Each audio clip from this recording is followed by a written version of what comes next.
Welcome back to the show, Chef. If screaming in the walk-in isn't cutting it anymore, then it's time to talk about it. You know, you're not alone. 63% of food and beverage and hospitality professionals suffer from depression. 84% of food and beverage and hospitality workers feel stress from their job. 65% of food and beverage and hospitality workers report using substances at work.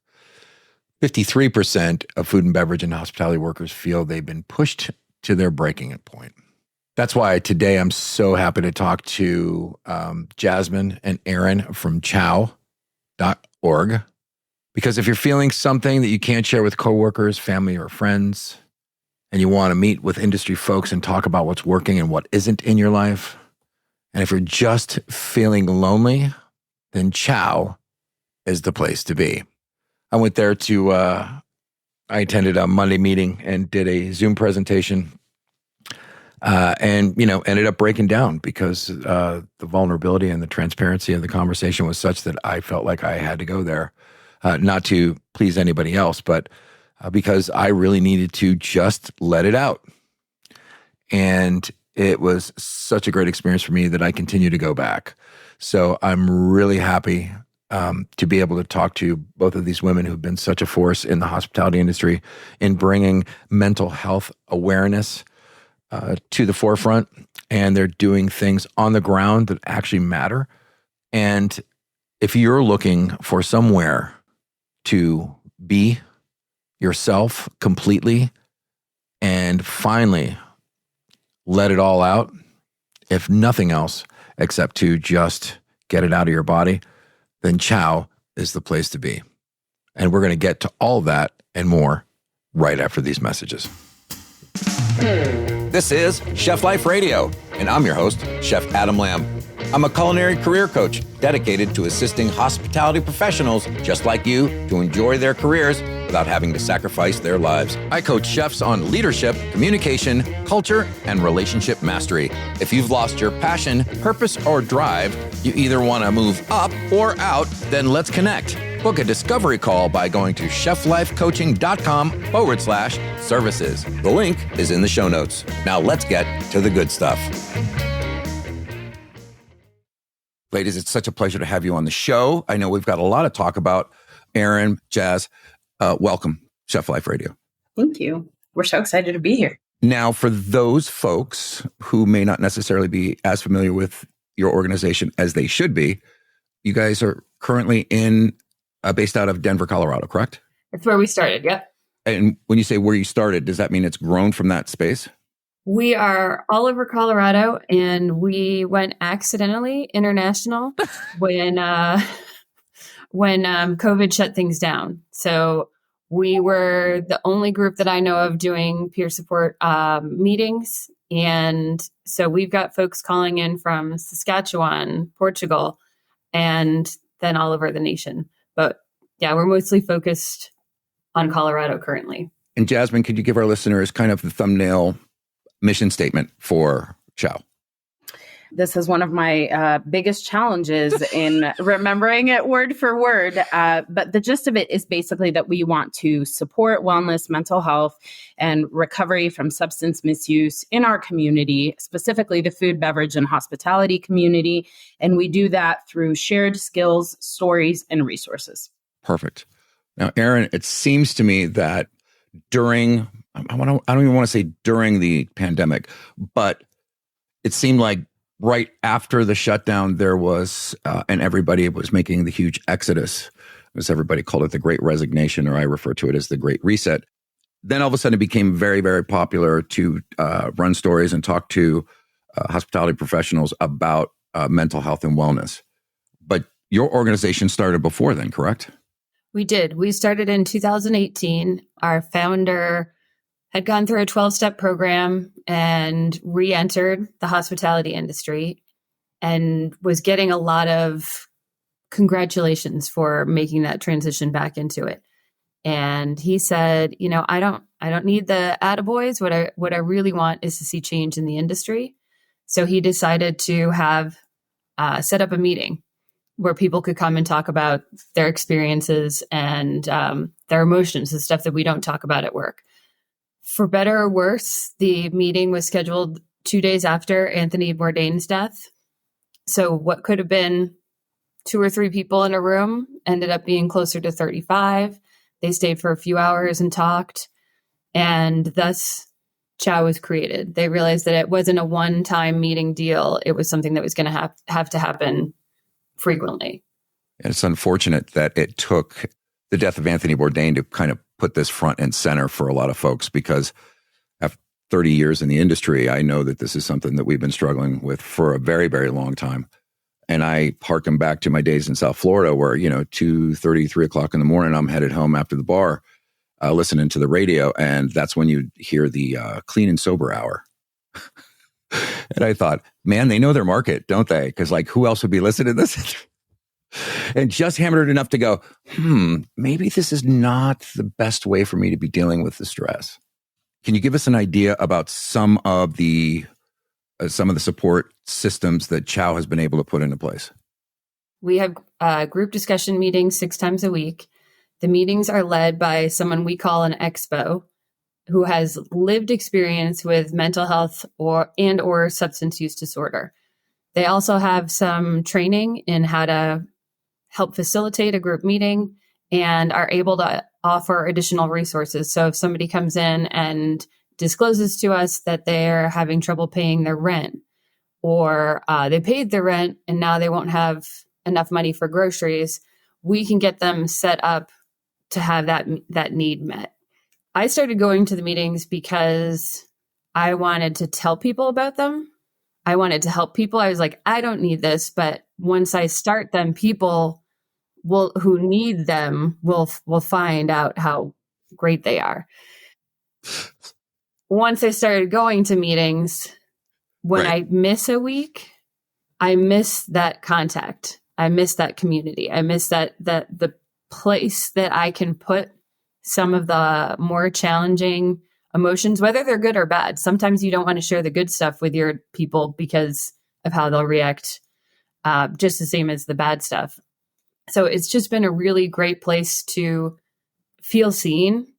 I also, from my own personal experience, we do a check-in at the beginning of the meeting. We call it a temperature take. We do it on a scale of rare to well done.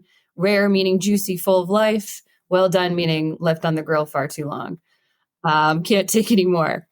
And with those check-ins and with the group support, people noticed that I was checking in at medium well consistently for months. And I don't know that I even noticed that. It was the group that was like, so it's been medium well for a while. And that's what led me to finally decide to try medication for my anxiety and depression, which was not an easy decision. It took about a year to actually decide and then go through the rigmarole of finding the right one. All that's to say, now that I'm on it, I'm almost always a medium rare, and nothing's, really changed. I have the same stresses. It doesn't fix anything, but I feel seen and heard. I was with people who were able to acknowledge what was going on with me and say something. So we're creating a community, and we're able to do that with each other too. So if we notice somebody's been missing from meetings for a couple of weeks, we don't need them to come back. Maybe they're really busy or doing great, but at least we can check in and say, hey, Adam, it's been a while since I've seen you. How are things going? So it's really, for us, it's about creating that community. I wanted to be clear because the organization's called Chow, which is Culinary Hospitality Outreach Wellness. And I think when someone would hear that first, they think it's only for the back of the house, and you guys are only really dealing with, say, mental health or substance abuse issues. But what I'm hearing from you is there are all kinds of things that your organization does, like including, helping people get, stretched between rent payments and stuff like that. Where's the funding coming from? We've got donors, we've got grants, and we're just starting to learn how to do sponsors and partnerships. Cool, because I know that our two organizations, Chef Life Radio and Chow, are not only connected, but we're also connected to this bigger coalition as part of Not 9 to 5. And there's probably, 40 other organizations that are committed to supporting mental health and wellness in the hospitality industry. And I'm telling you, like when I first started pivoting towards full-time career coaching for chefs in 2014, there was nothing like this. Nothing. And Jazz, to your point, you were probably the chef that you were trained, shamed, and conditioned to be, right? So the hard ass keeping everybody on edge. It's like put up or shut up, because we've all had similar experiences, and that became, I think, the expectation, certainly of at least our direct supports and often our peers, because they were the one that were kind of jeering us on. Unfortunately, I can remember a time sitting out on the smoke deck, and my chef friend sat next to me. He's like, it's not a day until someone cries. It's like, and we kind of laughed that off, and I felt really saddened by it. But it wasn't necessarily that we were trying to go around and agitate folks. It was just such an extremely stressful environment.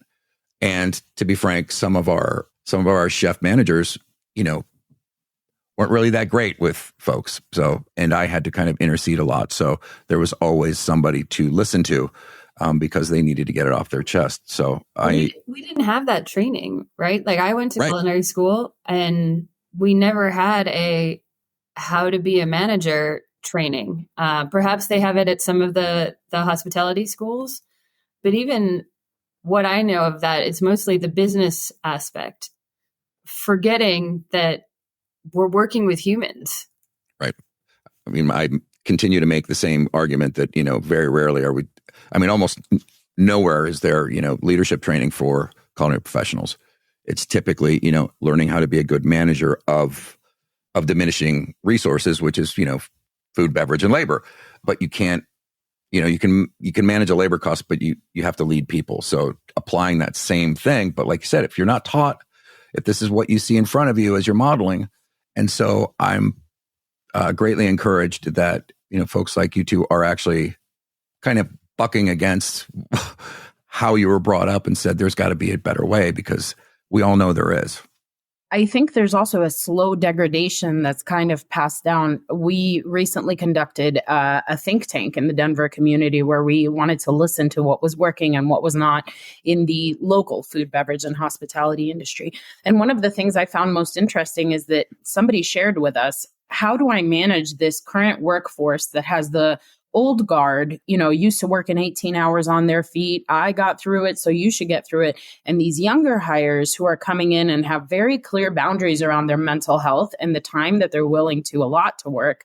How do I make that work? And so I think our generation is kind of the product of a slow degradation of disincentivizing self-care, right? In order to be really good at my job, I got to show up first and leave last and work on my feet and be fully exhausted in order to be a legitimate professional, because we're this band of misfit toys. So it only makes sense that none of us are sober, none of us are rested, none of us have eaten anything. We're surviving on Red Bull, and we're just pushing on this idea, which is why I love that Chow is also centered just around the general idea of wellness, right? Did I drink enough water? Am I getting enough sleep? Did I check in with somebody today? Just the basics of foundational wellness in life. I couldn't agree more. And Erin, to your point, that check-in is incredibly important. And I never really understood how important it was until I started doing a lot of men's work, meaning, I had some shit that I had to work on. And I did that specifically sitting in circle with men, figuratively around a fire, but I'm blessed to have been kind of introduced to that work here in Asheville, and it's something that's been very, very important to me over the last 10 or 12 years. But, the very first thing is, you create the container, and then you sit down, and then you check in. And that container does not get broken until everybody's done. And one of my suspicions is that that type of methodology can actually be used for stand-up meetings in an operation. Like, consciously create a container with everybody, not just haphazard, not just getting everybody around a table, but actually consciously co-creating this container in which there's the opportunity to be able to check in. And I'm reminded of Patrick Mulvaney, started I Got Your Back. When they started, it was his wife put together a shoebox and painted colors on it and had little pieces of paper where people had smiley faces or frowny faces on it, and people would put them in the box. And then right during check-in, it was like, okay, the temperature of the kitchen seems to be a little medium well. So yeah, no, I heard about his after we had ours, and I was like, oh, that's so much easier.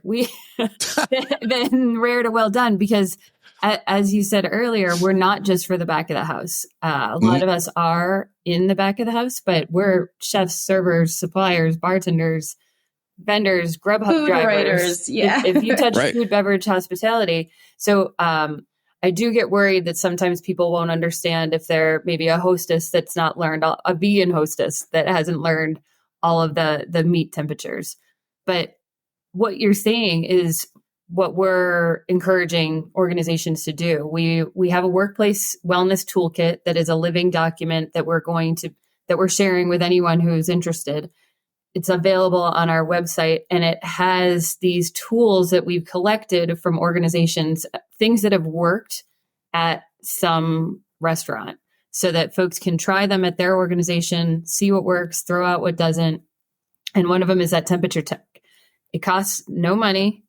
It takes 5 minutes, and it helps create a little bit more grace, for lack of a better word, through service, so that if I know that Adam isn't intentionally being a dick to me, he's just well done today, that's, I can give you a little bit more space.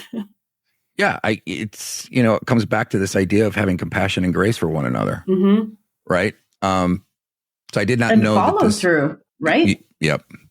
And so that, to get back to I just present to how many meetings I held during COVID, during the lockdown, because I was working full time at a retirement community, and I spent a lot of time talking and sometimes listening. But I'm pretty clear that if I would have actually started the meeting with a check-in round with everybody, at least there would be an opportunity to hear most of the concerns. Now, Jazz, this conversation that you guys were having in this particular meeting about the conundrum behind, the dinosaur class and the new, thinking that it's got to be one way when actually it's showing up the other. Was there any consensus on a way forward? So this is the cool thing about Chow, in my opinion. We don't reach a consensus. We exchange information and we try it on for size, right? Because in a lot of things, we're not reinventing the wheel. We look for collaboration. What have you done? Let me pass that on to someone else. So we have this, little cans as a telephone system. This is what this person is doing. Why don't you try that? And we give support from A to Z, so you do the check-in. And then when somebody does check in with well done, what do we do to support that? Because we can't just be checking in with people, activating them, and then letting them finish their shift. So what does that look like? It might look like, would you like a different station today? Can I make sure to schedule you different breaks throughout your shift if you want to get through it? Because we're all understaffed, we're tired. And so it's not realistic that you're going to, for a lot of business models, that you're going to check in with someone, they're going to say, well done, and you can send them home. So what does support look like when you are here, right?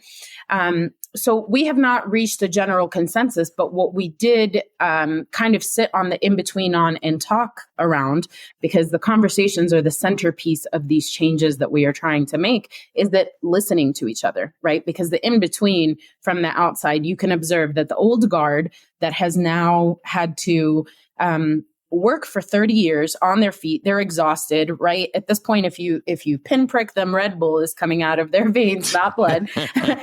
They can sway, right? Absolutely, because it was a rough Saturday night, right? Exactly. So they can. Holy crap! Oh my gosh, truth. Yeah, they can shift in the direction of this younger generation that's saying work is supposed to pay my rent. It is not supposed to sustain me, identify me, fill my cup completely. So I need to take care of myself as well. And we can moderate these conversations so that they're listening to each other. And Erin and I experienced an awesome moment. We recently went to speak to a very large brand, and someone expressed the same concern on the panel during the Q&A portion of it. And they said, I'm going on 37 years, was it, Erin, with this company? 37 years. And I don't know what to do with this younger generation. And somebody had shared something with me that I shared with them, and I felt the room change. And I said, I'm really sorry that it was like that for you. and how wonderful that you get to be a part of the change for someone else. And I think sometimes that old guard wants to be affirmed for how difficult it was and how challenging, and you're here, and now you have almost this responsibility, this role to play in the new generation, and you can be a part of the change. We're not leaving you behind. Hence why I am here, because my suspicion all along has been that the reason why most of the old guard was pissed off when the millennials start showing up, there was lots and lots of articles and all this other crap. As a matter of fact, I wrote an article called "Are the Millennials Killing the Industry?" And the answer was no, because actually what they were doing is they were reminding us that these things that they were asking for is universal to all of us. And we actually wanted that when we came in the industry. However, you look around and you see that that's not possible, and you kind of just tuck your head. So to a certain point, did any of us, stand for those things that we thought were important, or did this thing over here, this identity of being a chef, the permission to run ramshot and act badly and not have boundaries, was that more appealing than standing for our boundaries and saying, hey, I would really like to make sure that, I'm home on Sunday, or whatever that conversation looks like. Because now still there's, like you said, these conversations about like, oh, I can't deal with it. Like, okay, well, first of all, if they're not you, and as long as you're over here, you're not over there with them. And it's not that far of a distance to go. And I get that some chefs would say that bullshit. Like you said, I had to do it, so they're going to do it. But the reality is that that's not the industry anymore. And if we don't change, there won't be an industry. I mean, they've already got robots in some places. There's a lot of mechanical stuff.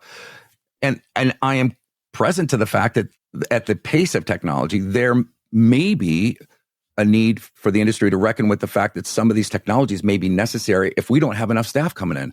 If you don't have full prep crew, it may be a sensible thing from a business standpoint to get some technology, because the industry or the industries that have been serving the hospitality industry, they've gone from delivering a side of beef to, chef ready in cryovac, right?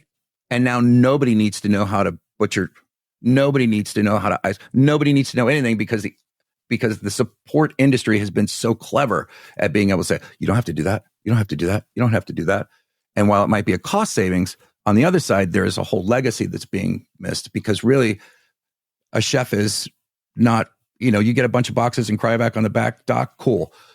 The creative, it used to be back in the day that the chef got a half a lamb and he had to make 7 meals out of that in order to, right? So it was how you used everything.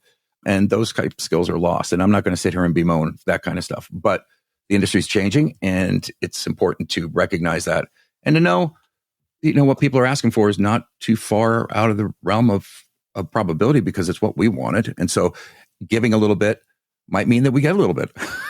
Well, I'll tell you, at least for me, I didn't know to want any of that. I got into the industry when I was 14. I was not thinking about retirement. I was not thinking about time off. I was so excited to be there every day. I got to learn new cocktails. I got to learn about wine. When I went to the back of the house, learning all these new techniques and about other countries. I didn't care that I was missing all these other things. I also didn't know the toll that it was taking on me to work 80 and 100-hour weeks, because I was working 2 or 3 jobs because I just wanted to learn more. So I think there, like in everything that you just said, there's it's not black and white. There's a gray area. So I didn't know to want those things, but I wish somebody had been there to be like, hey kiddo, you're going to want this later. A retirement fund is really cool when you start getting closer to 50. A 401 what? Exactly. I called it a 401 for like 2 years until somebody corrected me. And I was like, well, I don't know what it is. So I can't. Yeah.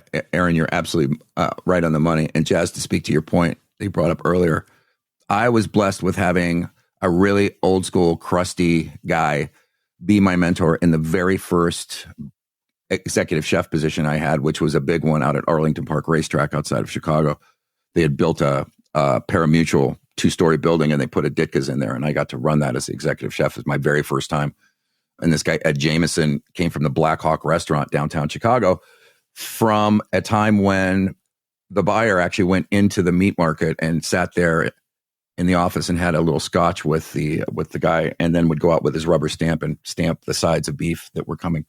So Ed came from a completely different place than I did. And thank God, because at first we couldn't stand one another. And slowly but surely, we endeared to one another. And it was one of the most impactful relationships I've ever had. And it seemed like throughout my career, at the most kind of possible moment that things could go sideways, there was somebody that was standing there for me as a mentor. That's why I come to this place where the younger generation doesn't want leadership. They want mentorship. They want someone elbow to elbow with them who recognize them as a full and whole human being and actually share skill and time. And the most amazing conversations can be had when you're just elbow to elbow with somebody on a table, without any agenda, just sliding up there and just. So this idea of mentorship, and that you didn't have one, speaks to probably you're ready to mentor other people, aren't you? Gosh, I was in my very first 6 months at Chow. We have this amazing mental health course that we offer, and it's by industry professionals for industry professionals. And we all have to take it, right? Before we push anything out, the cool thing about Chow is that before we push something out, we've all got to experience it. So I'm sitting in my first time teaching this mental health course, and somebody from a culinary school in Minnesota was like, we have a mentorship program. You need to come in and talk to these students. It took this man probably about 90 emails to even get me to consider it, because I was like, absolutely not. I am still in remission from my toxic personality, and I'm in a journey of emotional recovery, and I cannot be around people. I think Chow has taught me, Chow and the people at Chow, the community at Chow has taught me so much about being able to share, like you're saying, elbow to elbow. And it has grossly, grossly improved my quality of life. I did want to say, I was thinking as the both of you were sharing, one of the things that we learn and that we pass on in this mental health course is this big question of, do people come to us broken, or did we break them? Right? Because one of the things that I evaluated about myself leaving the industry is I thought I had these excellent elbow to elbow connections. This was my first chef and that was my first sous chef. And then I was like, oh, so I just have a lot of trauma bonds with people. So we just sat and trauma bonded over how awful it all was. We just kind of kept egging each other on. And in this course, I figured out that not only are we, so the hospitality industry ranks number one in the last couple of years in substance misuse, right? So when you have high numbers like that, you got to kind of take a lens and focus in on what's happening here. Are there pre-existing mental health conditions? Are people really just walking in with a knife roll and a book? Or is there more to it? And what issues, what mental health challenges are being cushioned by the way that we work, right? And that's an experience that resonates for me, because I didn't know for years. I was diagnosed with high functioning anxiety as an adult. For the first 30 years of my life, I thought I was a really great performer. I was like, I'm showing up first. My prep list is done in the first 30 minutes of my shift. I've got like 5-minute counts, we're on the line screaming, and the timing is always perfect. And then I'm like, the better I do professionally, the worse I feel at the end of the day. And the more, these stomach issues are ramping up, and that shift drink has turned into 5. And these people that I'm hanging out with outside of work, all we're really doing is just complaining about work. Right. We're not having genuine human exchanges. So what's happening here? Turns out, spoiler alert, it was high functioning anxiety and being a chef. Yeah, I think you bring a great point and an interesting polarity. I have 2 coaching clients right now. One is a very high functioning, an amazing pastry chef who experienced, not only racism, but also misogyny in the industry, so much so that she had to leave. Her marriage broke down, and she is back on her path from wellness.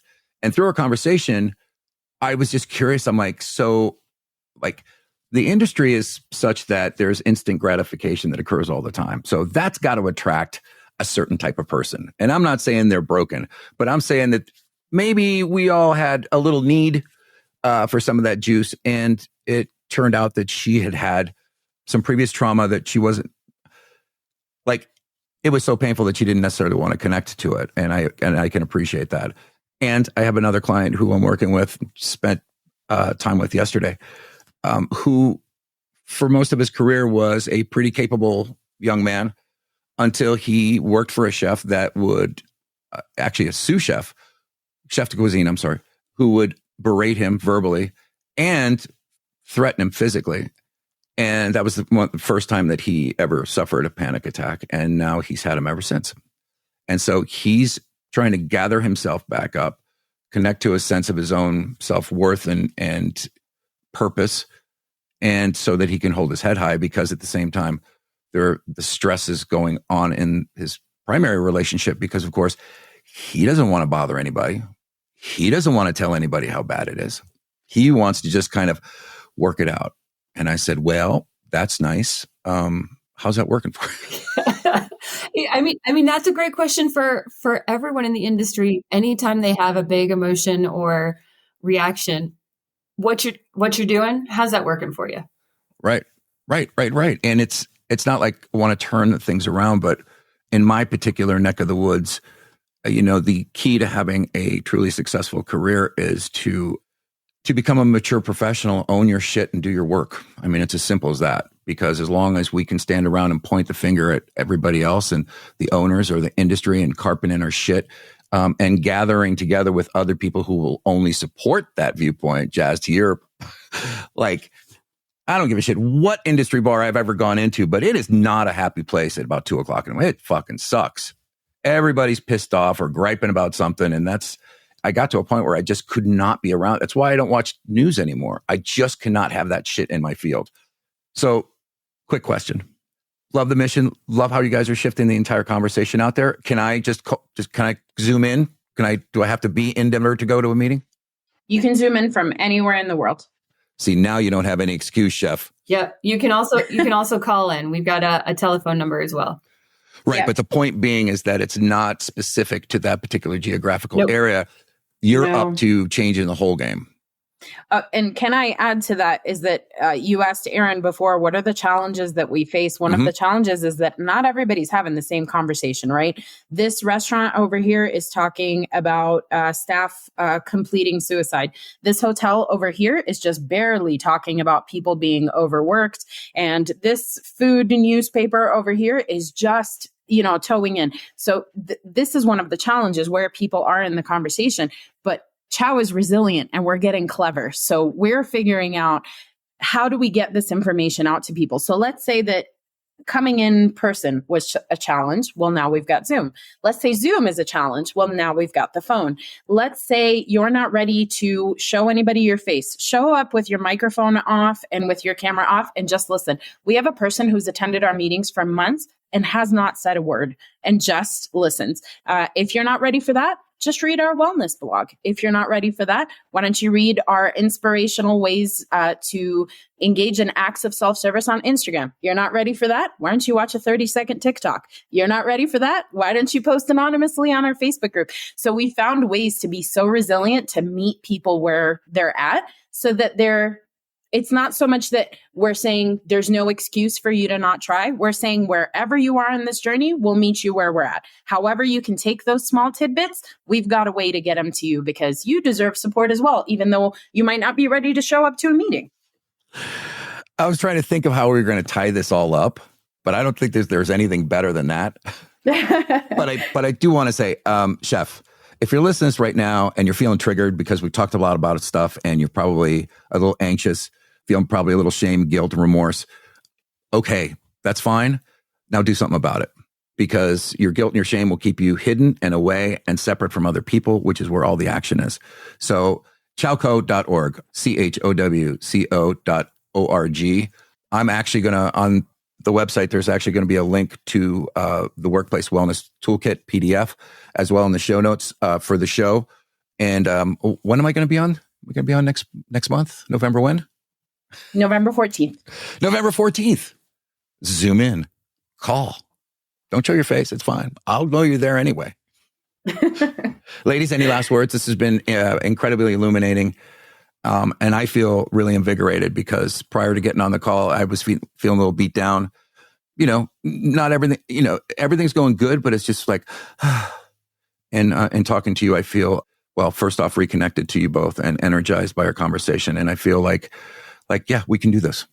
We can do it. I think in general, we all have to admit that it's a really hard time to be a human right now.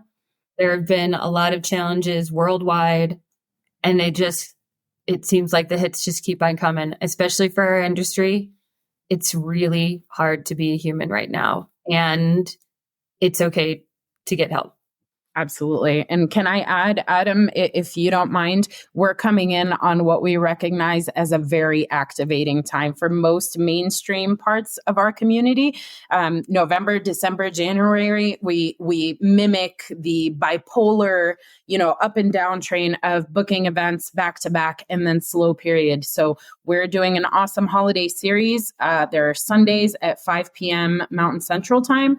And they are going to be specifically giving you tools so that you can not just survive the holidays, the holiday season coming up, but thrive through them with community. So if anyone needs extra support during this time, Sundays at 5 p.m., we are absolutely there with skills and resources to bolster you through this really historically challenging time of the year for hospitality industry professionals, workers. I commend you on the work that you're doing, the fact that you've gotten involved, that you've been doing your own healing journey as well. And I feel very honored to be connected to your organization. Thank you, Erin. Thank you, Jasmine. Love it. Thanks, Adam. It's been a pleasure. Bye-bye. Take care. Thank you. Bye. That's it for this episode of Chef Life Radio. If you're ready to take your career to the next level, then sign up for a free discovery call and find out what's possible for you at cheflifecoaching.com/services. And the link is in the show notes.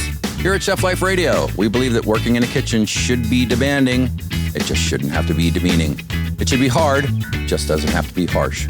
We believe that it's possible to have more solidarity and less suck it up sunshine, more compassion, less cutthroat island. We believe in more partnership and less put up or shut up, more family and less fuck you. Stand tall and frosty, brothers and sisters, but consider for a moment, for all the blood, sweat, and effort you put into what you do, at the end of the day, it's just some stuff on a plate. None of it really matters, doesn't define you as a person or make you any more special or less than anyone else. It's just a dance that we're engaged in, so we might as well laugh and enjoy every bit of it. Or didn't you know that the purpose of your life should be to enjoy it? Like it, Hefe. I fucking love it. I am humble. Goddamn glorious Foxwell I don't live on now. Reach out to the show at facebook.com/Chef Life Radio, Twitter at Chef Life Radio, Instagram at Chef Life Radio. Visit the website at chefliferadio.com. Subscribe to the podcast at any of the major podcast directories. Please take a moment and give us a thumbs up and write a review. It really does help spread the news. Thanks for listening. Until the next episode, be well and do good. This episode was produced by me, Adam Lamb. It was recorded in the Basement Bunker studio in Bartow, North Carolina. Co-produced by Thomas Stephenson of podlike.com. Chef Life Radio is a production of Realignment Media.